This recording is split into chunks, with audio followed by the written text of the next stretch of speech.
Alright, welcome back everybody. Today we're gonna go show you our new setup for our Kuni pigs. First we'll go check out the breeding pigs. I haven't seen them breeding yet, but we think she's pregnant. Even though I haven't seen they breed, so. She's already a month pregnant. But you can see she's kind of getting a little saggy down here in her belly area. So, I think they could have bred on February. Today's March 22nd. So, we're trying to, she might have piglets in July. We're just going to get her in a pen. We don't have a exact date when she's going to give birth, but we know she could be pregnant, maybe. Hoping. Either she's pregnant or she is, her heat schedule is supposed to be coming up pretty soon. It's supposed to be coming up in, it's like the 27th is when she's supposed to come back into heat. Today's the 22nd. So, yeah, a couple more days and then she'll come back into heat. 5 days. So she'll come back into heat, and then we will, if she does come back into heat, that means she's not pregnant. But if she doesn't, that means she must be pregnant. Anyway, here's the pig setup. This is where they were last time. Anyway, here's the pigs. Whew, there's a hot wire right there. I almost got shocked. We use 2 strand.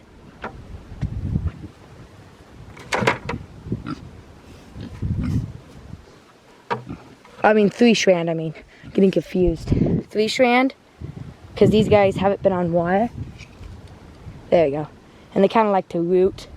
So I have to go around and get all these little wires that they have knocked down. All we have is rebar. We cut it at 4 feet. You can cut it yourself, or you can get somebody, the person who you get this stuff, the rebar from, to cut it. It's just as good. It's cheaper if you cut it yourself, because then you don't have to, because I think 1 stick of rebar is 20 feet long. We got 5 sticks, cut them 4 feet. They were $15 a piece of rebar to cut it. So we got 5 sticks of 4 feet rebar out of this. We put 3 strands. Whew, gotta be careful not to get shocked. Anyway, looks like they're doing a good job. My little guys haven't escaped yet. Yesterday we had a 2 strand. We didn't have the pen inside here though. We had it just a little bit open. We let Brownie right there inside of here. He freaked out. He got shocked like 5 times and he ran through the wire. So this time we stuck the cage inside the wire so then all of them can go out. And it has been like 2 hours now. Nothing has escaped. They are really scared of the electrified wire though. So you have to be kind of cautious. Hey, stop it. Leave me alone. Going inside that little pen. This is their other pen. I gotta go find their watering dish. But they hate the electrified fence. Like, they got shocked like maybe once. That big black guy hates it the most because he bit the wire. He bit it and he shocked himself. So, let's see. Polka dot right here. Oh, how you doing? All the pigs are chillaxing. It's pretty hot out here. Pretty hot out here today. Leave him alone. Don't you dare. Brownie, you leave him alone. Anyway, I'm just going to put the water dish inside here, and I'm just going to go get him some water real quick. I might show you getting water, but it's very boring. Anyway, put it down. Yeah, we just left the gate open. And all these are siding pallets, I'm pretty sure. They are 12 feet long. Yeah. And we just screwed them together. 4. And then we put a little gate over there. Some hinges. We'll probably do a different gate idea, but that's what we did. And all we did was we stuck it so then it's like right up against the wire. Almost. So hopefully they don't try to escape and break out and run wild. Anyway, this is where they were last time before we moved them. See, I think we already, they say you can leave the electrified wire in for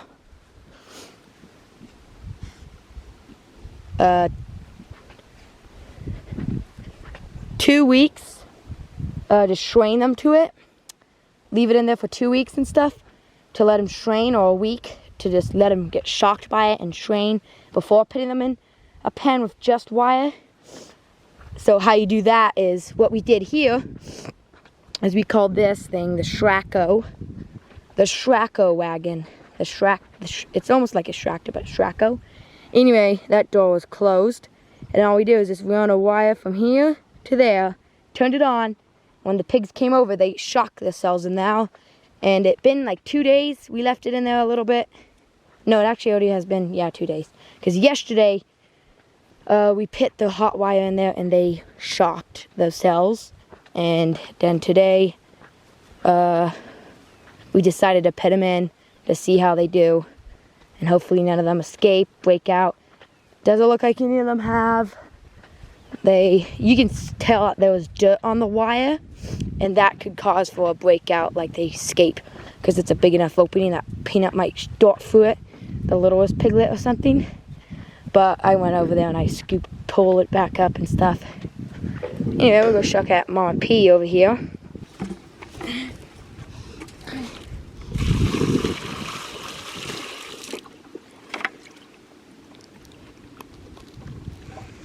Someone's getting mud hole time. Mud wallow season.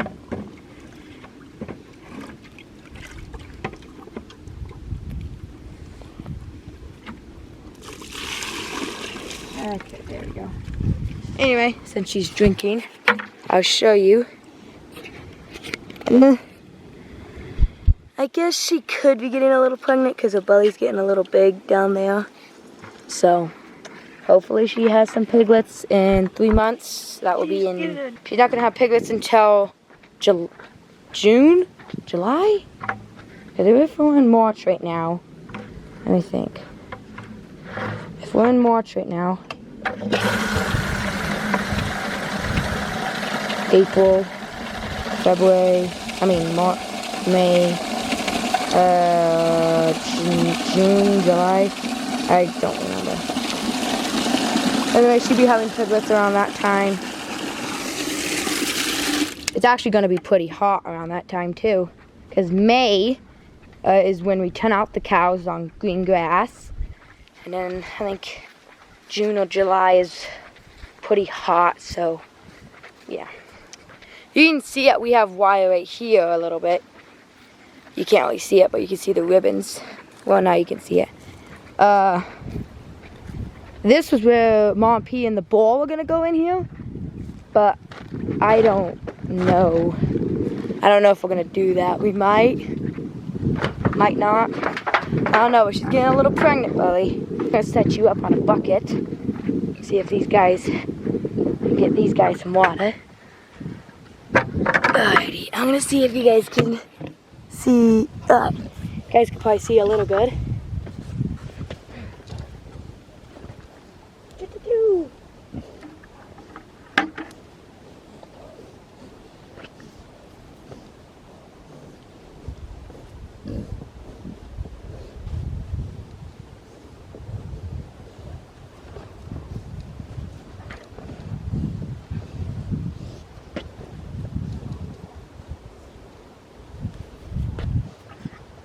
Okay,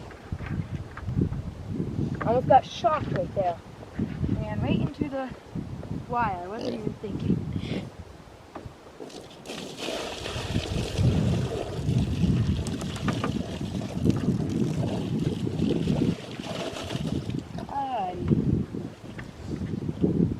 Anyway, I'll have to go get another bucket, and I'll tell you guys why we have the pigs on the pasture. You're like, well, they would just root it all up, destroy the grass.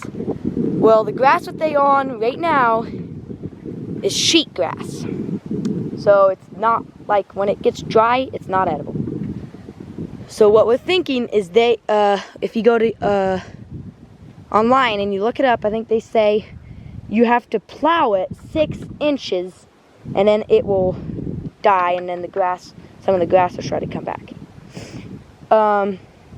So we're gonna let the pigs, because we don't got a tractor, we're gonna see if the pigs can do the work for us, and then we're gonna get 30 Rhode Island Red chickens, and they will follow behind the pigs, and they will, I think they're gonna follow behind, but also I heard that pigs and chickens can be together, especially these ones, because they are nicer.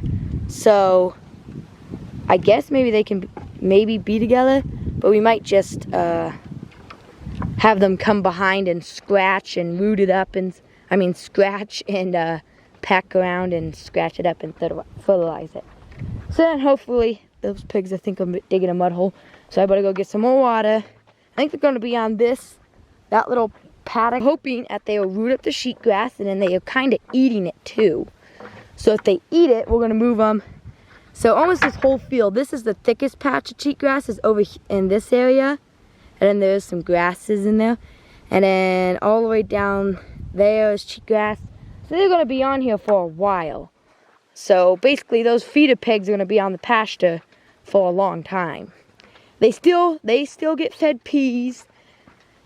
Just peas. They get fed just peas. They get peas and lentils. So that's all they get. So I forgot, but I'm just going to take a quick guess. I think peas make their meat sweeter, like tastes sweeter or something. And then they got sheet grass to eat too. So they should be doing, they will get most of their forage.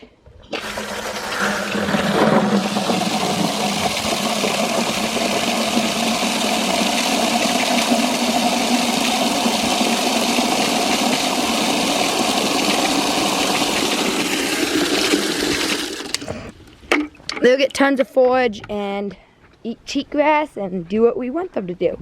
So it's a win-win for both of us. They get to be on pasture and we get to have a greener pasture. Anyway, but what we're thinking is when they root, then we put the chickens on it, and then we're gonna plant grass seed. Or maybe I gotta talk to Dad again. Maybe it's just gonna be they root it and then we put grass seed on. So forgot, we might be able to put the chickens on. The chickens are gonna go out in the pasture too, but they won't be old enough until May. So, and these pigs can't get unlimited feed, so you can't just stick a feeder out there and then they just get unlimited feed. You have to give them rations, which they probably want unlimited feed. Anyway, I'm gonna fill this water up real quick.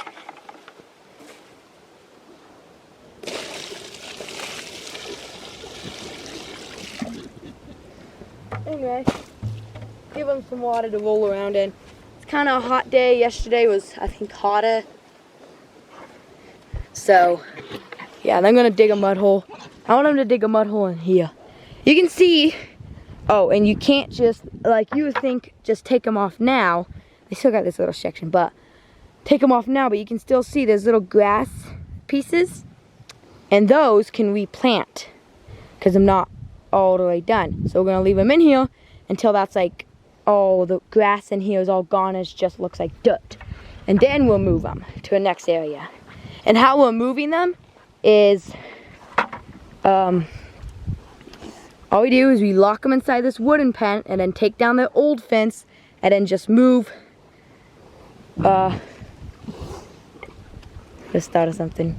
Anyway, then all we have to do is just flip around it and then point that little door right there to point it at, flip it around so then the door points this way, and then put the gate here, and then build the next pen and it goes out this way.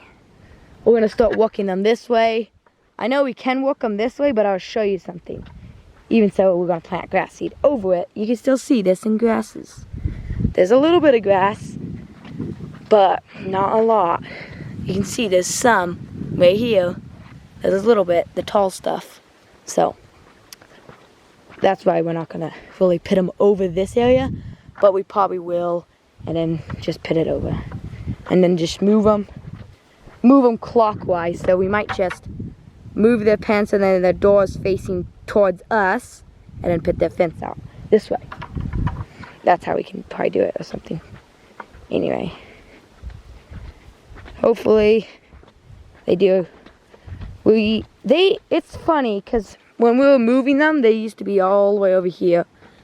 This video is getting kind of long, but I will just show you their old pen that they used to be in, and what we want it to kind of look like. You can see there's some grass in here, but this pasture doesn't have very much grass, so that's why we're going to plant grass seed after the pigs root over it, and then we just move it, and then those pigs get to have nummy sheep grass.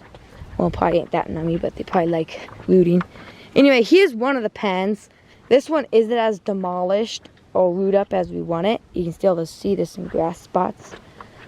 But this one over here, they are pretty root up. I mean, there's probably still some little grasses in there and stuff, but it's mostly rooted. This is their old pen. See? This is what we want their pen over there to look like. You can see they do make holes, so you have to bury that up and stuff. But other than that, they do a pretty good job. And you can see the peas that I'm feeding, I'm still there. So, there might probably be some peas coming back in the pasture. That doesn't really matter. Anyway, this is what we want their pen to look like over there. We are going to have to... This pasture does have some holes in it, though, but we are going to have to cover up some of these holes with some dirt, make the pasture so it doesn't have these big holes in it and stuff, and then plant grass seed over top of it. And then it should come up in the summer, because